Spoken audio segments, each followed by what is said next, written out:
Hey guys, welcome back to the Ghost and Fringe YouTube channel. We are here with the Texas OU Postgame Show. Everybody feeling pretty good out there? Nash, Peyton?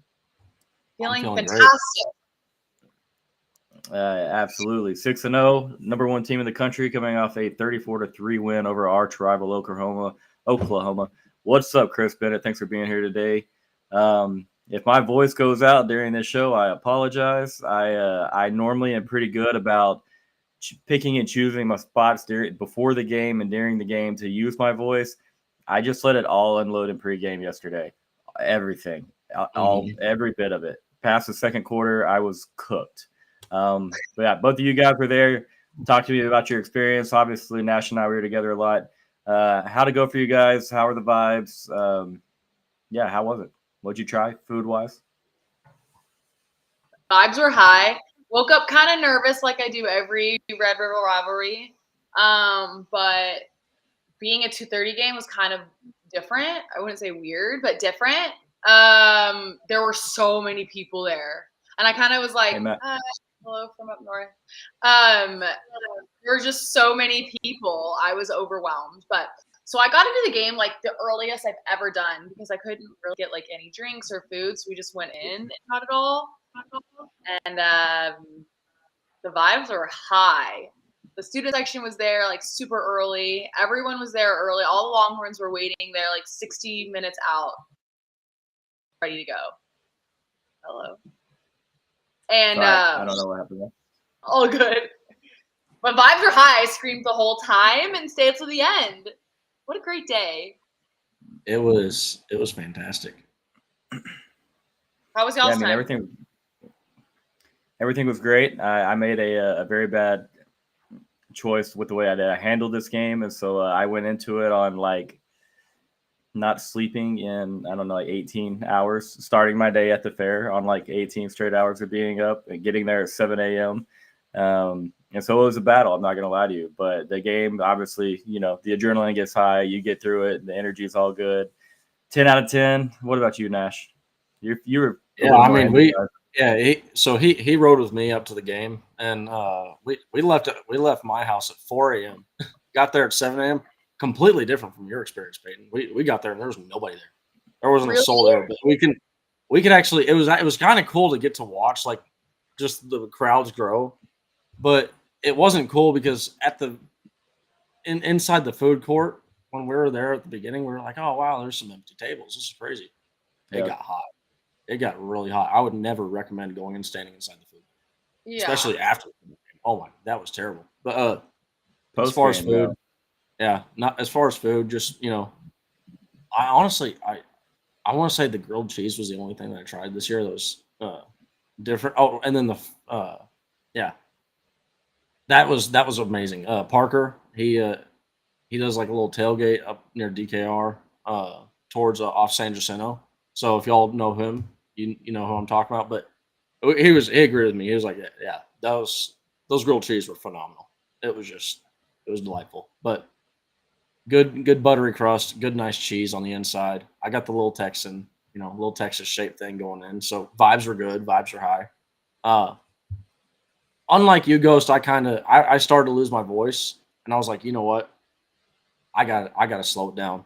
Because I gotta save my voice for today, or what's left of it. It's barely here, hanging on by a thread.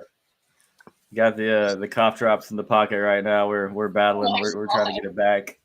I'm telling you, the no sleep thing, which I used to do in high school. I'm not gonna lie to you. I would be so excited for this game. Like I would play a football game on Friday night, get back to the house like around 11 midnight. And when I was in high school, obviously, and then I would stay up until we would leave for the fair at like 6 a.m. or 7 a.m. I would just be so geeked up. I was just, hey, I'm so ready. Let's go. And so I reverted back to being in my youth and made a poor choice. But here we go. a great time. Obviously, everybody had a lot of fun. Our side, always fun when our side's there through 4 quarters, and you look up and the other side's completely empty. Let's do game balls before we kind of get into some of our takes about the game. Who would you have offensive game ball, defensive game ball? I asked on Twitter. There's a lot of the same answers, but I think that you can make a case for several names on both sides. Mine are, I'll go for offensive, probably Wisner. Sorry if there's a delay. Wisner. I also was going to say Gunnar Helm. I'm sorry, Nash, if I'm taking yours. You did. Yours. Yeah. And then Ant for defense, probably. Those are mine. Again, another one. Yeah, I'm just going to parrot her and say Ant Hill on defense and Gunnar Helm on offense, because Gunnar Helm, that dude, like, this game specifically, shot his draft stock up a lot.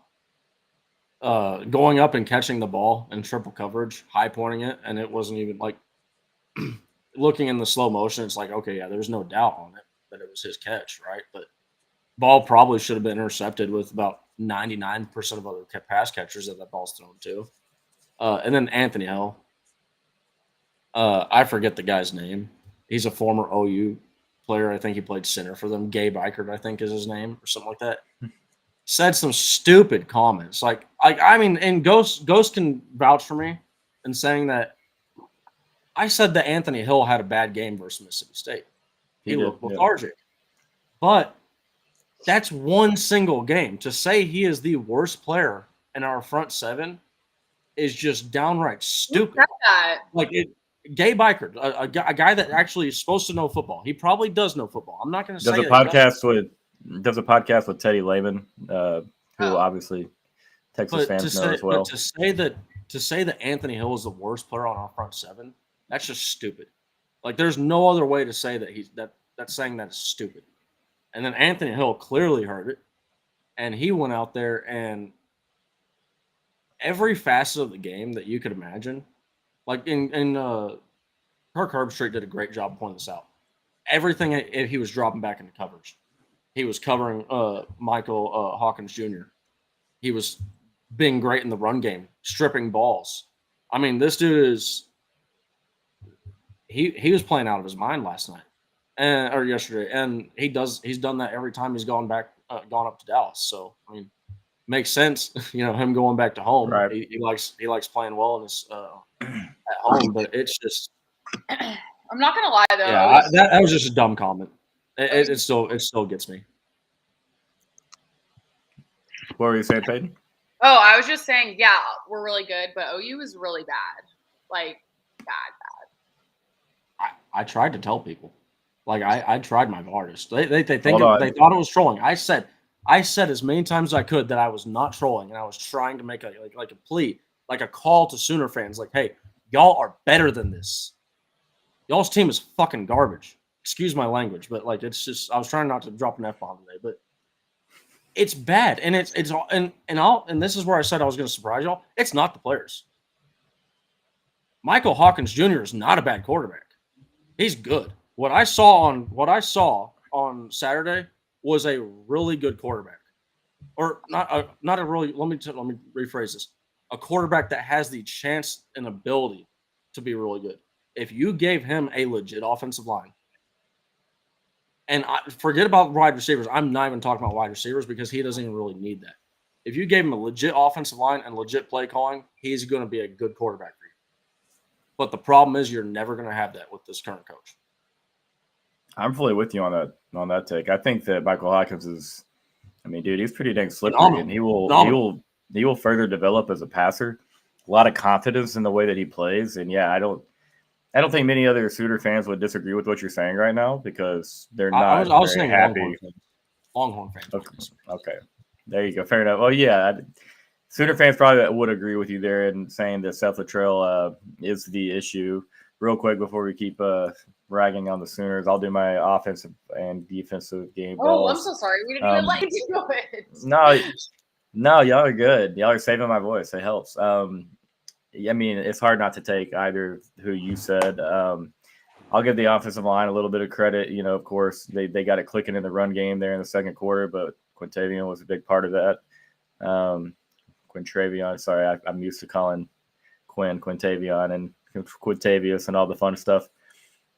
But yeah, Trey was big. Gunner was big. Can't really share a game ball, so I would have to go Trey as well, like you guys. I mean, hard not to when he came and got the running game going the way that he did. Those 2 runs, albeit he fumbled on one.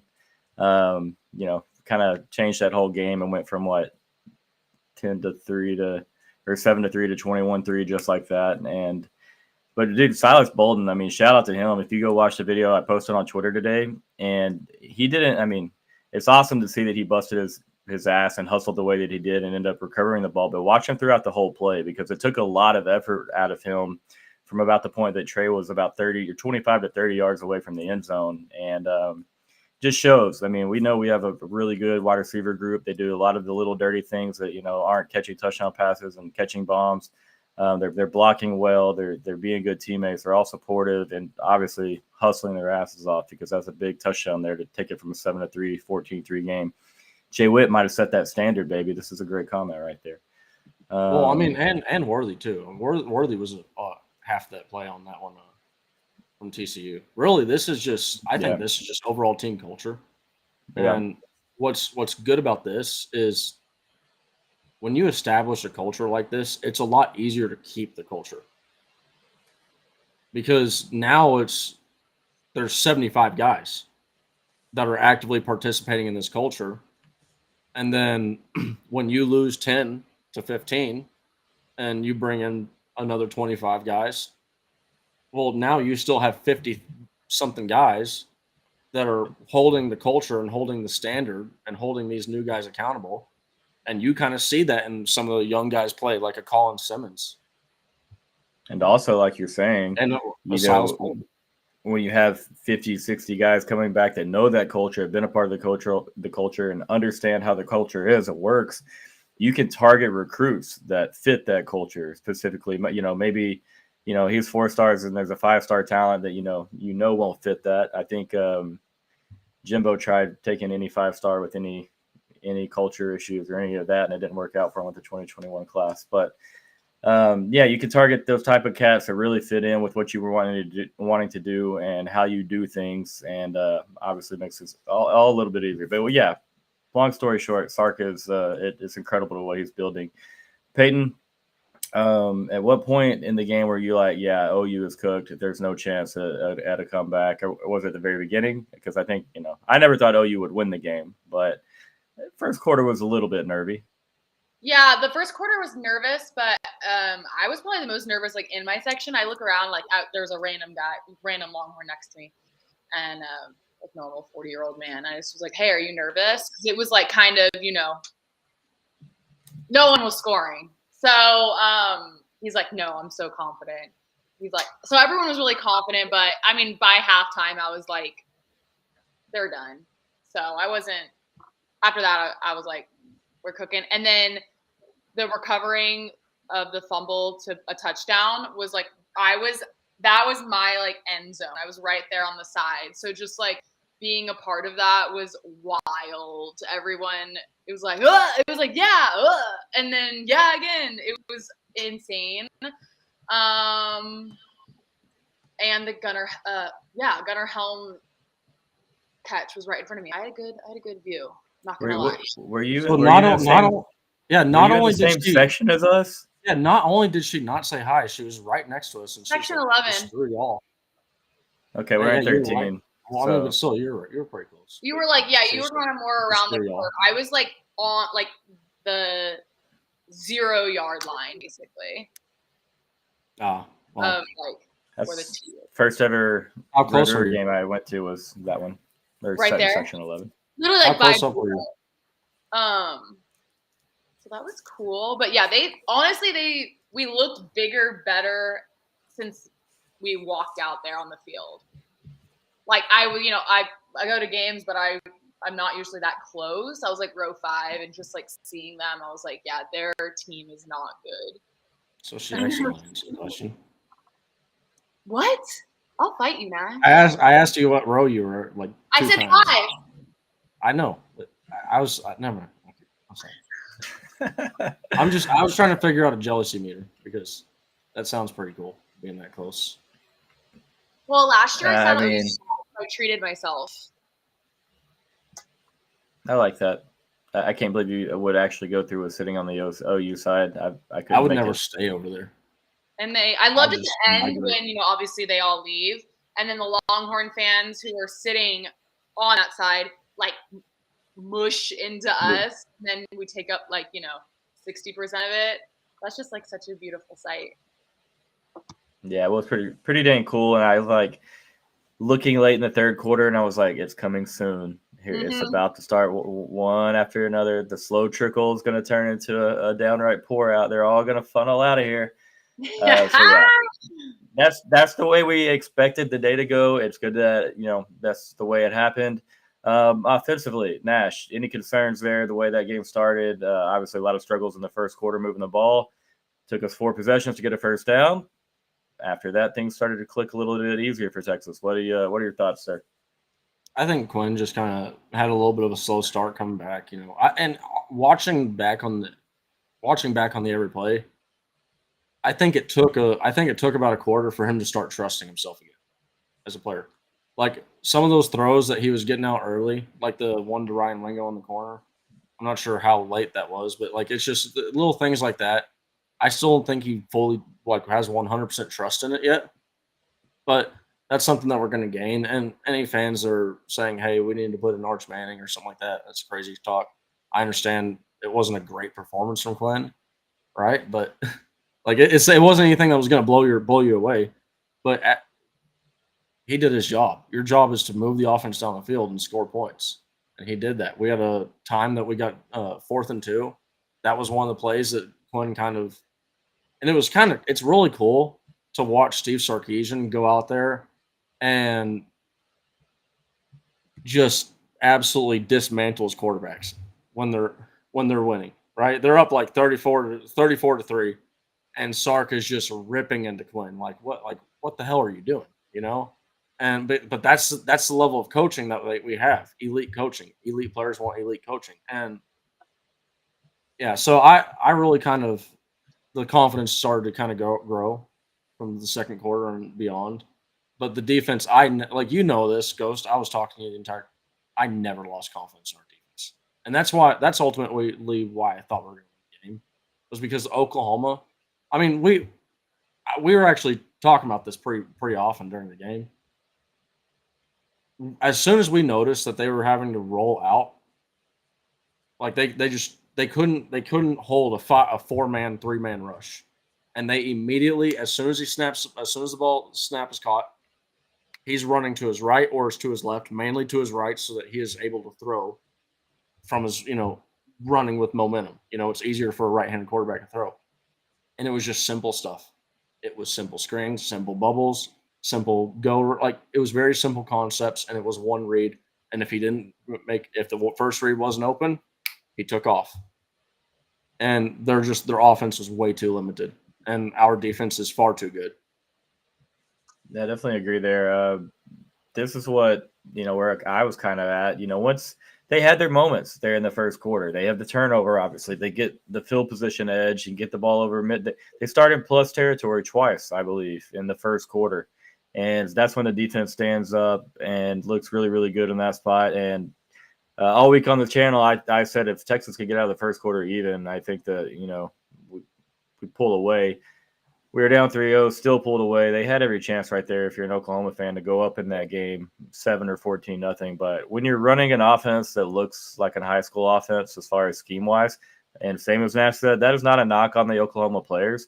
When it schematically, it is being ran like a high school offense. Like there are high school offensive coordinators, coaches out there that could have put together a better game plan for Texas than what Oklahoma's. I mean, that wasn't bad. 2 weeks to do it. It's not Division I level. Concerning. That's very concerning. And Peyton, you and I feel like we almost need to go up to the football complex and bring some cookies and a handwritten letter and say, we're sorry because we both predicted Oklahoma to score double digits against you guys and multiple touchdowns. You're even. so right. I have not thought about that We until both, this. it's clipped. Both of us said it live, and I mean, that offense just was so bad. But I did say, I will say this: Give them more at credit. the end of the first quarter, I started asking Nash, my brother, everybody that was with us over there in Section 13, some random guys. I was like, hey, does Oklahoma score a touchdown in this game? And most people were like, only if it's garbage time, only if it's like inside the last couple of minutes. You know, everybody quickly was like, no. Like you could tell the worry factor was not there. This Oklahoma team, it's not Lincoln Riley's and it's not old Sam Bradford and their old air raid. Like it's gone. It's just gone. And so great though. That feels so. Hold on. And so George, I want to let you know. I mean, on Twitter it is out. On YouTube, it's not out because I'm waiting. I'm trying to get a 4K one going for YouTube. So because I mean, who wouldn't want to watch this game in 4K? This defense was masterful, but so that I'm trying to do that. If I can't get it going, I'll just post the regular 1080p one onto YouTube. But I'm also going to change my defensive game ball because I don't want to just shout out the same guy, Anthony Hitt. And this one, I forgot about him. And I'm very sorry, sir. Michael Taff, amazing game, great game, sir. There might have been like from PFF grading him, there might have been like one or two mistakes in there if you were like if you were nitpicking and just focusing on Michael Taff, right? Maybe, right? I'm not going to say there was, but maybe from what it wasn't like he had a bad grade or anything, but for him to have 3 tackles isn't going to blow you away. 2 solos not going to blow you away, but 1 sack, 1 tackle for loss, it's just. And that was the same one, but like the 21-yard sack, that was a tone setter. Yeah, that was good. And then outside of that, he was just kind of I say this, he's a perfect stop loss. If there's ever an explosive play going on, he's stopping it. Like that's just why we don't give up 30, 40 yard over 30 and 40 yard explosive plays. Because if you so happen to get 10 to 20 yards down the field, you're going to get knocked. Like Michael Taft brings the wood. He does, man. It's been fun to watch. And that's the thing that, you know, I mean, he was a part of some defenses that gave up some really big plays, you know, in 2021. And it seems like, you know, obviously he's grown a lot as a player, and that's something he's taken personally. And that's just not an issue with Texas. The explosives, I mean, that was going to have to be a big part of Oklahoma's offense. It's how they got Auburn there with the late explosives. They had nothing going. Peyton, were you since you were right there beside us and weren't saying hi? Are you like all dialed into the game? Are you like every defensive snap? Or are you like okay? Yeah, I didn't go to the bathroom and I did not go get a drink the entire. And I was there. I walked in 60 minutes before the game, and I was like planted. So I was there like the whole time. I was like screaming loud. My voice is barely here also. And like a couple middle fingers. Sorry to the children. A lot of middle fingers. But I mean the OU guys at first, like, because they, like they run out of the tunnel and then they come like pray at the end zone by us. And they were talking so much crap before the game, like to our fans in the little like corner right there by Bevo. And I just hit him with the and so I was like, please don't let this middle finger come back to haunt me. I feel like that's one place where like everybody almost justifies use of the middle finger, because so many people are doing it, and it's like band members, and I mean it's just like the band members were doing it back to the OU players. I know. When they were, I think where I saw the most middle fingers was when the OU players ran out and they were like pumped, and then they were in our end zone, You should know this, Peyton. They were right up in front of you. And is they're that doing not like the horns. They were doing all that stuff, right? I almost did it fully, but I had to stop. Yeah, they literally were they prayed. Yeah, no, they were. So they came in. They were doing all that stuff. They were putting them down, and they were acting as if they were going to go and beat the ever-loving crap out of Texas. And then it was like, sir, double. Do you not understand that that's the only time you're ever getting in the end zone? It's just not going to happen. Oh my God. Right? Like, go ahead. Like, I was actually, I remember I said this exact thing. I was like, hey, pray all you want. God ain't helping you.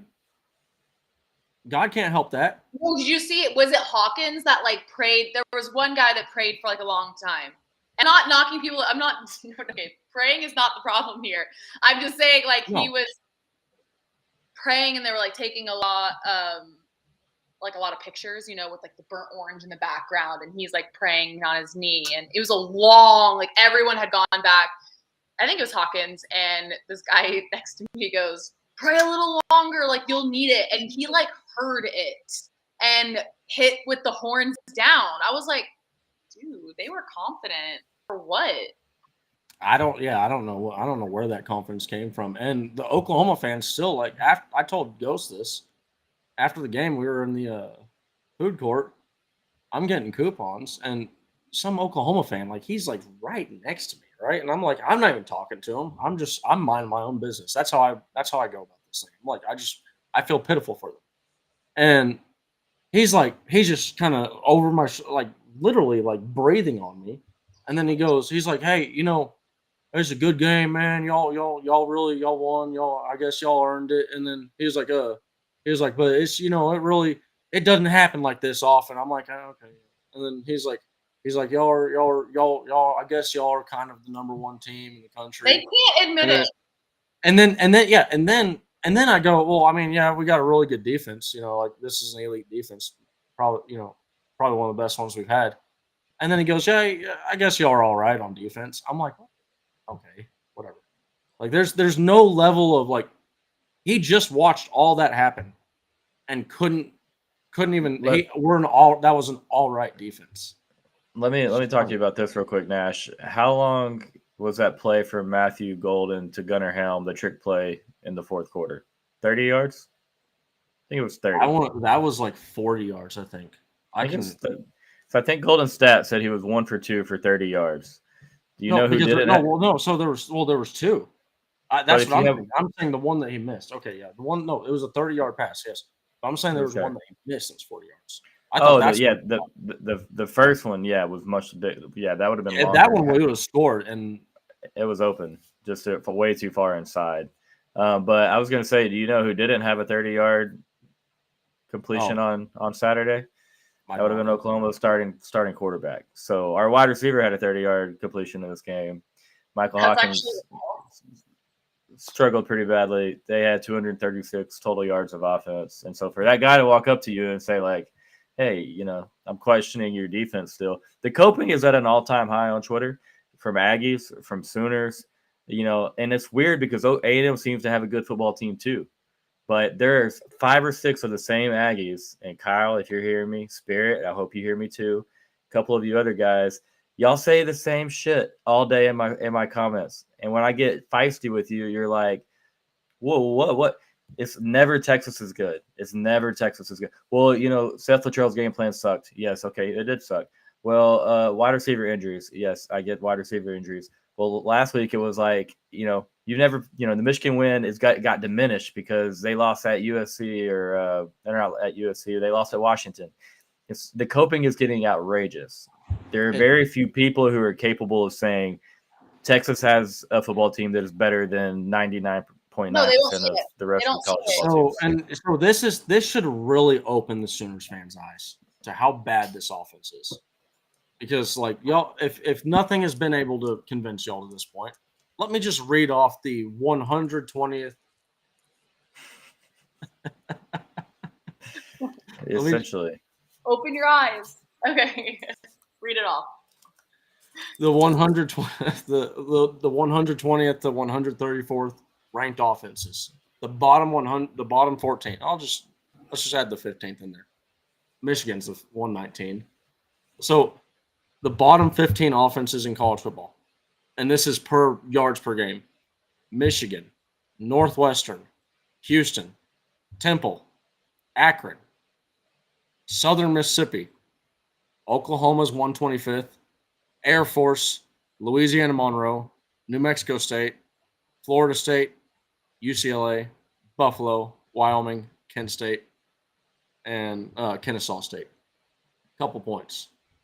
One, I think there's a kind of a good reason why you see Louisiana Monroe, Michigan, and Oklahoma there. One is they're not really good offenses, but two, when they played Texas, it has really lowered their numbers on an average standpoint because it's such a low number.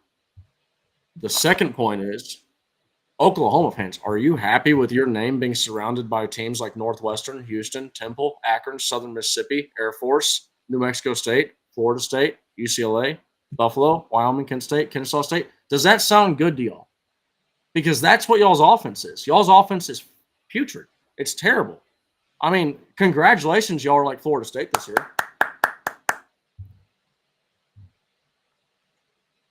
They're kind of in hiding right now, you know. No, they were hiding before, and this is actually the funny part. They hid the entire 2 weeks leading up to the game. Bye week, nothing. The entire week of the game, nothing. The day before, and the night of the game, it was like all of a sudden just confidence came out of nowhere. The Sooner Magic was at a full-time high. Oh my God. The DNA woven into the fabric of our uniforms is going to save us. Well, our good friends Travis and JP, when they had those predictions on Wednesday, they had those predictions on Wednesday, and it instilled some confidence in the Sooner Nation. And to give those predictions, people, JP said it was going to be a OU. These are both OU wins. He said that OU was going to win 24-23, and then. Travis, I don't know what he said for Texas the score was because I was so hung up on how stupid he thought it. The idea that a team was going to hang 30. So 30-24. Okay, yeah. Yeah. The idea that a team was going to hang 30 points on Texas, and look, maybe a team does this year, but for that team to be Oklahoma, a lot of things would have had to go wrong. And I'm talking like injuries, suspensions mid-game, like targeting, like y'all need a lot of things to go your way. And even then, that's a bad offense. And like we said, like we've been pointing out this entire time, it's not the players. This is a fundamental issue at a foundational level. So, like when you think about this, like in terms of building a house, you build a house on a nice block of concrete. It's solid. Right, those frames are going to stay. They're going to stay up. You put your foundation on just random ass dirt. Guess what? When it rains, that's going to sink, and your house is going to start to crumble. And Oklahoma fans, that's what's happening to your house right now. And there's a very tiny part of me that hates it because I want that rivalry, that game to be I want them to be good. Number 2 Texas versus number 5 Oklahoma. But then there is, a much larger part of me that's like very okay with them being in the mud for 5 to 10 years and trying to figure stuff out. Same thing that we went through. It's like, you know what it is? It's a win-win. It's a win-win. Peyton, would you rather Oklahoma be decent, or are you like, no, let them suffer in hell for a little while? I want them to suffer and die. What are you talking about? Like, appropriate. Is that okay? I said, it's a small percentage for me. It's only a small percentage. Today, the AP poll dropping wasn't even news for Texas. Like I completely, like, up until this point where we were just talking, because I want this to be a ranked matchup, right? And this kind of being a ranked matchup was kind of that just kind of pads the stats. Oklahoma should not have been ranked whatsoever. They're no longer ranked. But absolutely, they should. For those that are curious, Texas has 56 of the first place votes, and there are this week there was only 62. So Oregon has 6 first place votes, and Texas has 56. But I'm happy that we're at a point where, honestly, who gives a crap about it anymore? Who cares about being ranked number 1? I care about winning a national championship at this point. Right. Like that was cool and all, being ranked number 1. Like, hey, it was almost like we lost to Kansas, right? We've had all these things happen along this road. Losing Kansas under Steve Sarkisian in DKR. We've had a lot of things happen on this road, and it was a cool moment to celebrate. But it's even cooler to really not give a shit. Yeah, that's how I've been the whole way, dude. Like Gage, who does all the, he normally comes on for this. He's traveling today. I give him so much hell because I'm like, he'll be like, "Did we get all the first place votes today?" And I don't give a something, and he'll be like, "What do you mean?" And it's just like, who cares, Gage? Like, let's be number 1 in January. And I only do that because I know he's like so worked up about being number 1, and it means something. It is cool for you guys. Don't let us downplay the excitement. It is cool, but yes, that's where the big picture is, man. We got to carry it out, because nothing more the haters would like to see than a number 1 Texas, somebody that they go what, it'd be 15-0 and then lose that 16th game in the national. They would revel in our sadness there. So we got to finish it out. SEC championship along the way. Yep. Yeah, that would have to be part of it. Let's say this. Peyton, can you say, going forward to the Georgia game, are you pretty confident? Like, let's do the 1 through 10 with Georgia again. I was trying to think of a better adjective, but let's do what we did last week on the pregame show. 1 through 10 heading into Georgia, just based off what you've seen out of Texas and what you might have seen out of the Dogs. I don't say this. I mean, I always obviously want the Longhorns to win, but you know me, I'm a cautiously optimistic. I'm kind of quiet and nervous, and then once we win, like, I talk my shit. But going into the Georgia game, I'm like kind of confident. I think that we're gonna win. I think it'll be close, but I think we're gonna win. And I think Quinn also. Shout out Quinn. Shout out Quinn. I think he's gonna really step up this game. Like, I know everyone's like, "Oh, he was like rusty or hadn't played." I mean, and I'm not giving him any excuses because we hold him to a high standard. But to be off for those weeks and then come back and your first snap is a crowd of people screaming at you and like whatever, it shit happens. So, but I think he's going to bring it against Georgia, and I think that's going to be the key that we're going to win. I think we're going to win by 1 touchdown. I don't know what score. And I mean, at the end of the day, this week, but I think we're going to win by a touchdown. At the end of the day, he moved the offense too, so that's like people. I think people get way too caught up in the stats. Right? They get caught up in numbers and all these things and flashy stuff, but at the end of the day, the job of a quarterback is to move the offense down the field and get the ball in the end zone. And that's what happened with the Texas team. The interception is poor guy. I mean, I'm like, no more interceptions inside of the Cotton Bowl. But for him to have an interception and then come back, just shows, kind of what Sark has been teaching them. And I also want to give my roses honorable mention to Wingo. We cannot overlook him. Love him. Ryan Wingo is phenomenal. Fantastic. That screen pass to him, it was like what? I mean, second and very long, or maybe third and very long. That was so awesome. It was coming our way. It was like a quick slant, but you could tell they had set up to block on the other side of it. Kind of a new little wrinkle if my eyes were right, because I haven't gone back and watched yet. But yeah, I mean, he just blew by the defense. A huge play there. So what that was a hot. It was just normal routes. But what happened was there was an extra defender coming free, and Quinn knew he needed to get rid of the ball.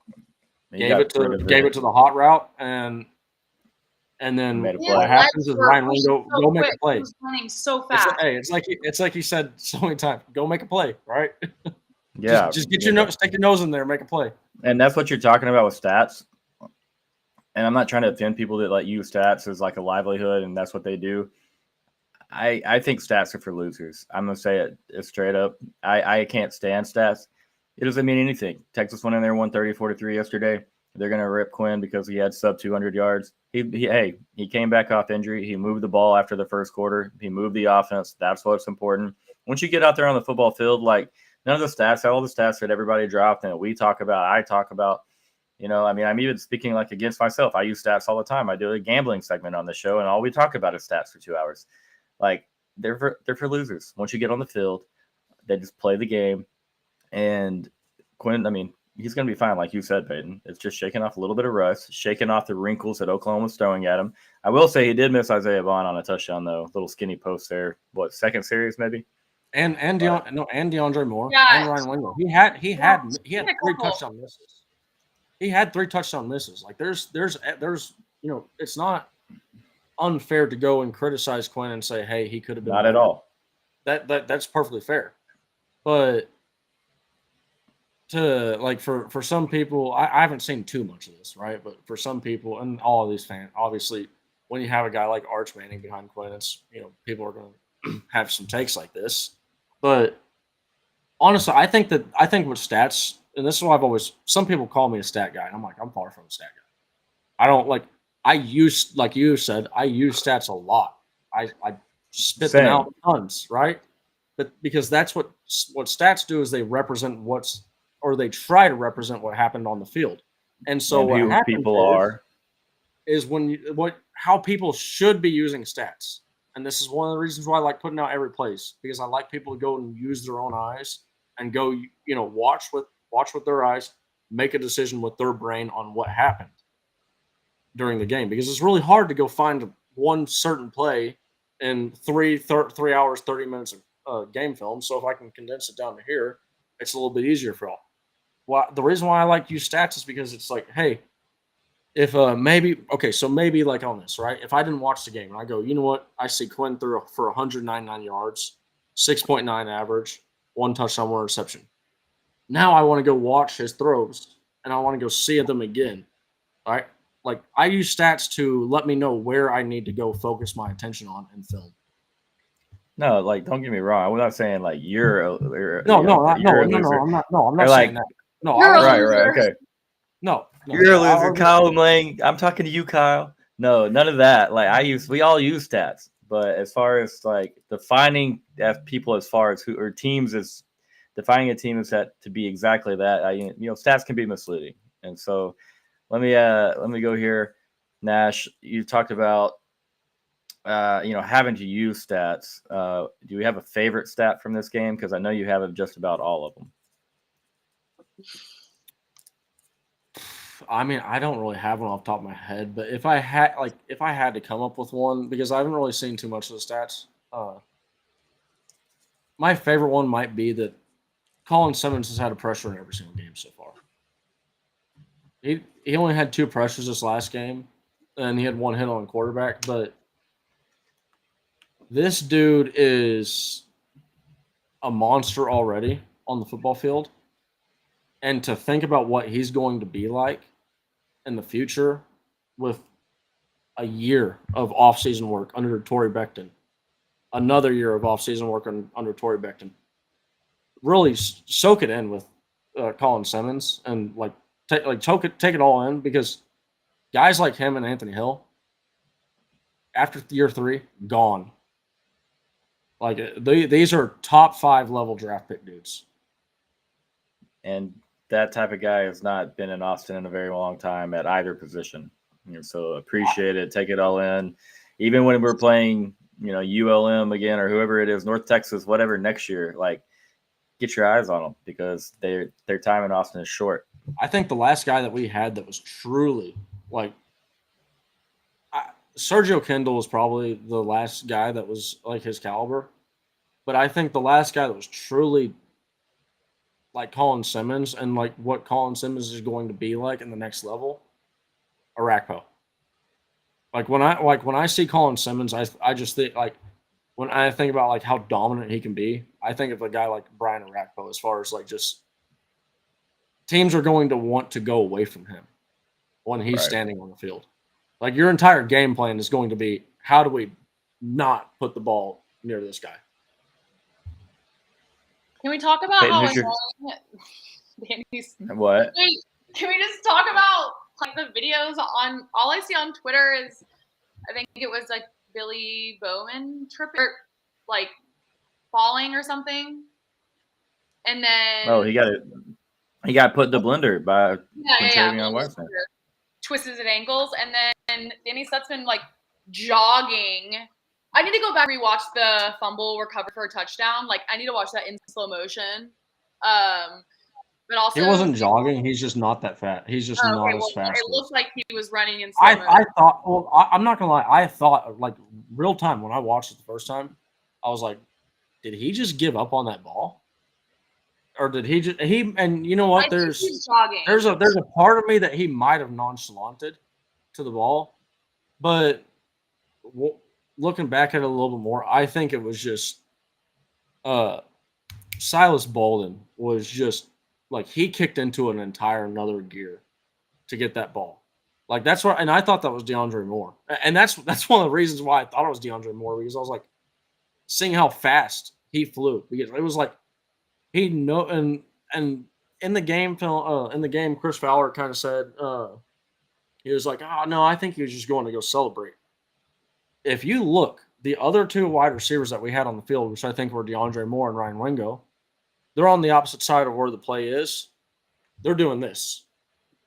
At the point that Silas Bolden is starting to run towards the end zone, there were two Oklahoma defenders in front of Trey Weissner. So maybe Quintravion Weissner. I want to respect his mom's wishes. She wants. It's hard sometimes. But so there maybe he just had that much confidence. And I could easily see why you'd have that much confidence, Quintravion Weissner, to get past two Oklahoma defenders and get into the end zone. But he was already starting to make his way downfield, and then when he saw the fumble, he kicked into an entire another gear. It's just another example of the culture that we see. Wide receiver blocking.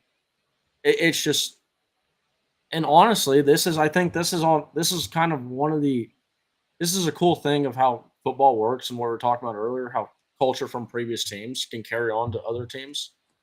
Like we've talked about how there's certain coaches that they were probably fired from this team, and there's certain coaches that there just wasn't it didn't work out, right? Or not didn't work out. I shouldn't say that, but there were just different goals didn't match, right? And what I'm talking about is Brendan Marion. Brendan Marion, he wants to become an offensive coordinator and become a head coach. And just doing that at the University of Texas is not going to happen at the level and rate that he wants. He's climbing fast, and I don't blame him. This is nothing negative about Brendan Marion at all. It's actually really positive, because I think that one of his quotes, how you play without the football determines how much you love your teammates. And we just saw that right there with Silas Bolden. Yeah, tremendous. The ball wasn't even in his hand at all until the very end. Right, not one time on that play. And so, shout out Trey, because Quintravion, because he makes a fantastic run there. That wasn't a play that probably should have had a touchdown involved on it. And he has great vision and patience there. Absolutely put Billy Bowman in the blender, put him on skates. I didn't know skates were allowed on the Cotton Bowl surface, but apparently so. I didn't know they put a nice drink out there.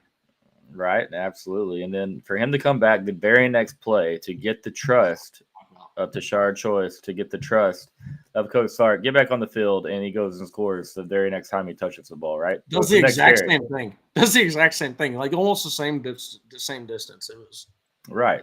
Yeah, it was like watching a little bit of deja vu, except for no fumble. And so that's the point where it was like, okay, yeah, like obviously this is game. Oklahoma doesn't have the juice on offense to come back in this game. Now, I really, we talked about Danny Stutzman and Billy Bowman a little bit. What about Billy Bowman's comments after the game, where he said he felt Texas didn't deserve what they got shortly after the interception? Now, the only interception was the one that Quinn threw in this game, right? So I'm very confused by his comments, because he's saying we didn't get what we deserved after the interception, which was on the first series of the game. We didn't get anything for 3 more drives. So I'm just questioning, what is he talking about? What's up, Eddie? Even before the game, like you saw like Danny Stutzman's chain or whatever, right? Horns down chain. Horns down, yeah. Game? And Billy Bowman. And then Billy was like, "They're not ready, or they ain't ready, or something like that." And then after they just didn't accept it, but yeah, that just goes back to us being like they're just not accepting that we're good. I think that's like misconception we have is like we accept when OU was good, like when they had Baker Mayfield, they were good. You know, when we all were like, "Oh darn, like they're good," but they will not accept that we're good. Did y'all see the hat Cooper was wearing, by the way? Yeah, it was hilarious.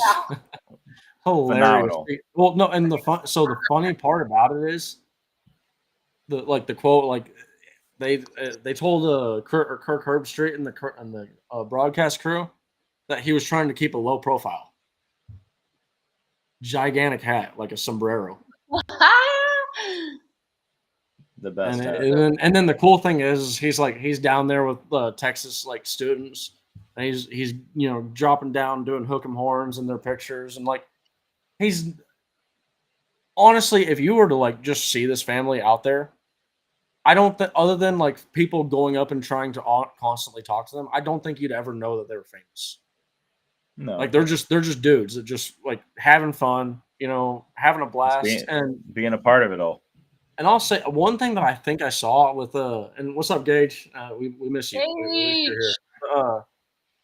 One thing that I think I saw was and this is kind of like I'll be interested to see, because I want to watch the Oklahoma press conference, see if he made a comment on this. Danny Stutzman.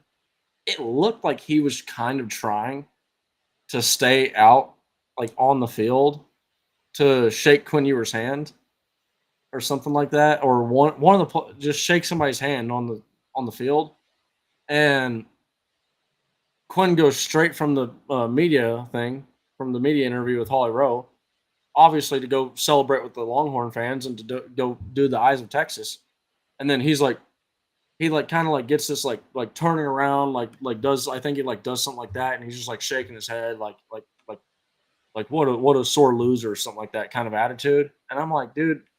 After last year, I don't think why would any Texas fan or Texas player want to go, shake your hand? No kidding. Real quick, Sticks, I know you won't be in here for too long because you're not going to sit here around and listen to this, but just in case you're still listening, man, appreciate the comments.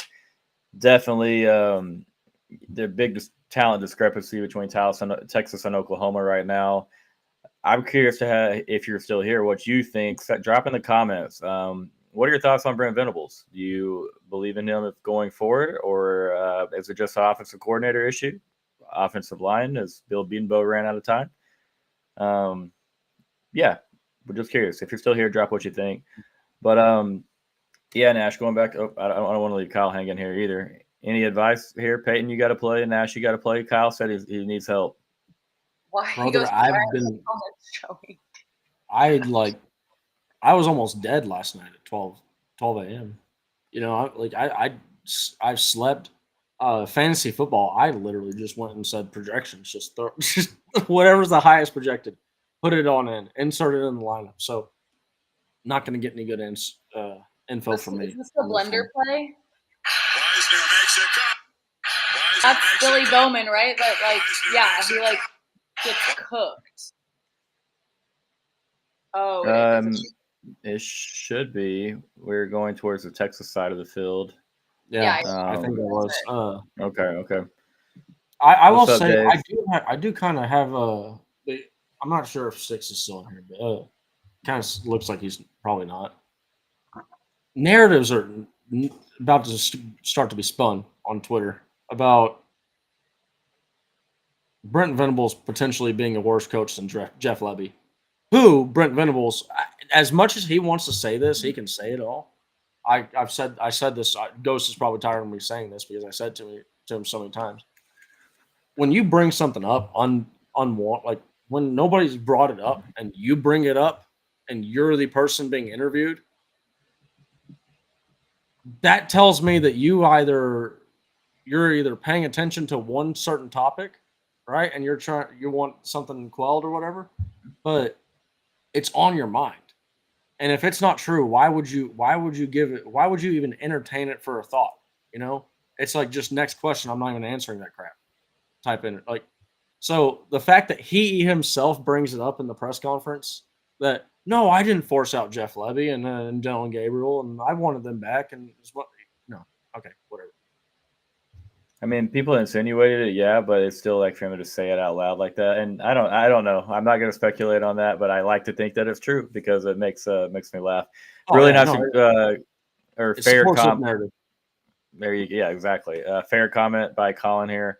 I think he's a good coach. Will be defined by how he fixes the offense and the defense. Give it a few more years to see how much everything pans out. Much love.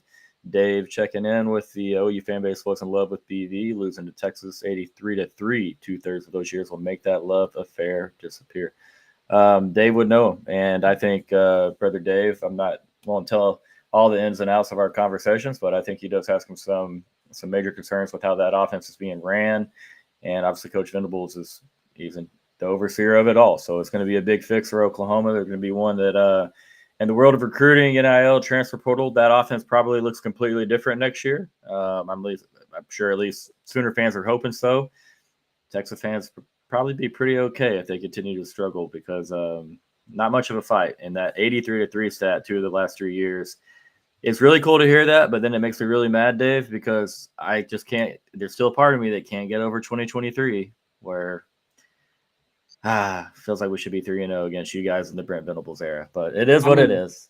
I think where it really is an issue is the offensive line, and that doesn't get solved without recruiting. Like we found that out the very hard way at Texas, and the only way to fix that is to start recruiting, and then you see the benefit 2 to 3 years after that. Yep, that's literally the only fix for the offensive line. You might be able to fix it 1 year with bringing in transfers, but they're gone the next year, most likely, because of the draft. If you're getting good offensive linemen as a transfer, they're probably old enough to get drafted. Now, maybe they're a sophomore, maybe you get them but you're still going to be limited on how long you have them on your roster, just for what transfers are. And ask yourself this too, and unless it has for a good transfer offensive lineman to come, you have to rely on there being bad teams that have good offensive linemen. Because that's what happened. That when good players enter the portal, it's because they are on a bad team and they want to have some team success so that they end up getting drafted. Most of the time, yeah. Say real quick for Kyle, anyone going to be at the UGA game next weekend? Peyton, mostly talking to you because I know Nash will be there. I am not going, but I will be cheering on. What? Fair enough. Fair enough. Kyle, go down and like be fun like outside the game, but I don't have tickets. Kyle, if you're still listening, Nash will be there. I'll be there. Gage will be there. Fasusi going to be putting in offense or overtime on that O line. Yeah, if Texas could flip Big Mike from Louisville, Texas, if we can take him from the Sooners, that would be very, very nice. Let's go back to Colin here. I saw from fanatic perspective. If you know he is, and agree with what he said, which was that Texas defense is what OU thought our defense would be this year. And that's the thing. It's a little bit surprising. I thought Oklahoma's defense would be a little bit better in the secondary. And coming into this game, I wasn't really worried about them right there. But I mean, Texas's defense has improved so much over time, and we have an offensive mind, a head coach. Obviously, he doesn't coordinate those defense, but OU, point is, you're coached by a defensive coach. And I know there's got to be a lot of Sooners out there who really, had a hard time watching that play out, watching a Texas defense just absolutely dominate that game. But let me say this, Colin, if you're still listening, I mean, Texas is a really good defense, man, but we have yet to face a quarterback that is pretty decent at completing a downfield pass. And that's not a knock on Michael Hawkins because scheme-wise, I think he was up against it. And then also he's very inexperienced. But Alex Orji, Michael Van Buren, Michael Hawkins, the quarterback, we haven't seen a real quarterback. And so, and that's not to say Mike Hawkins can't be a great quarterback. That's not it. But I'm just saying, we'll see what Texas's defense we know they're pretty dang good, really dang good.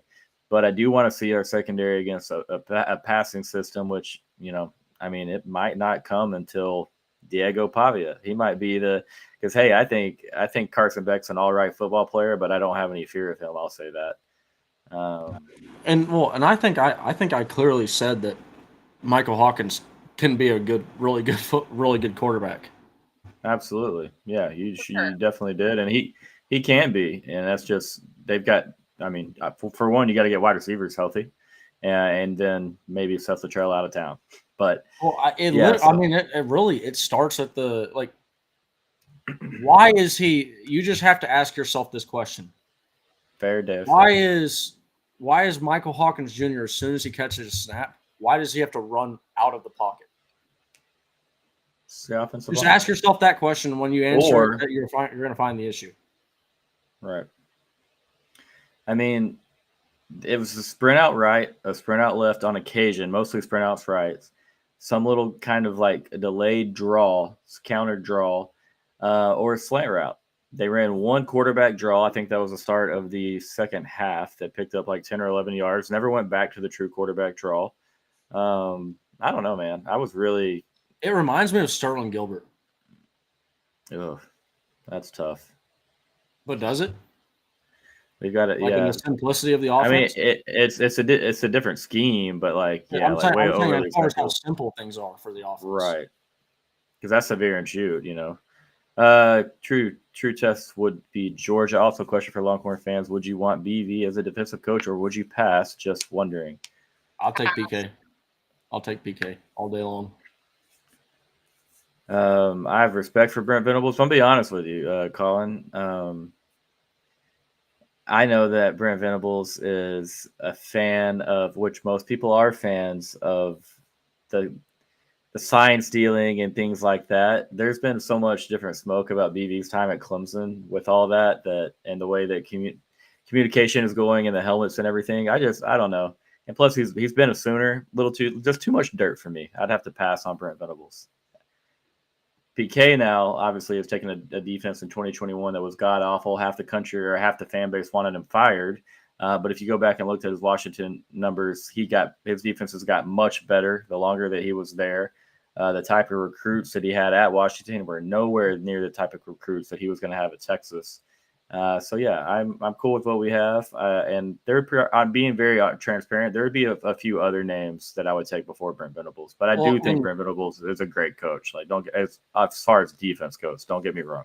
And on the PK thing too, like it was like if you look at the year by year defense, we still had a little bit of improvement in the year one with 2021 defense. As far as this is the total points through the first 6 games. In 2016, 204 points. In 2017, 148 points. 2018, 144 points. 2019, 167 points. 2020, 190 points. 2021, 175 points. It starts to go down. 2022, dropped down to 107 points. 2023, 98 points through the first 6 games. That I'll have to see when the last time we had a defense that did that. I'd have to guess was 2013. Or 2014 might, because Charlie Strong had a good defense on that team. It was just a bad coach team, poorly coached. Like there was good players on that one from the Mac Brown years. And then this year, 38 points through the first 6 games. The amount of games that we've given up that in single games that we've given up more than 38 points over the last however many years. And then through the first 6 games, our defense has only totaled 38 points. I'm relishing every last second of this because this is as elite of a defense as you will see on the 40 acres. Do you feel that they've been fully tested though? Like, being honest, I mean, do you think we'll see the next 2 offenses we see could be the best 2 offenses that we've seen so far this year with Georgia and Vandy, which is insane to say out loud, right? That's kind of wild.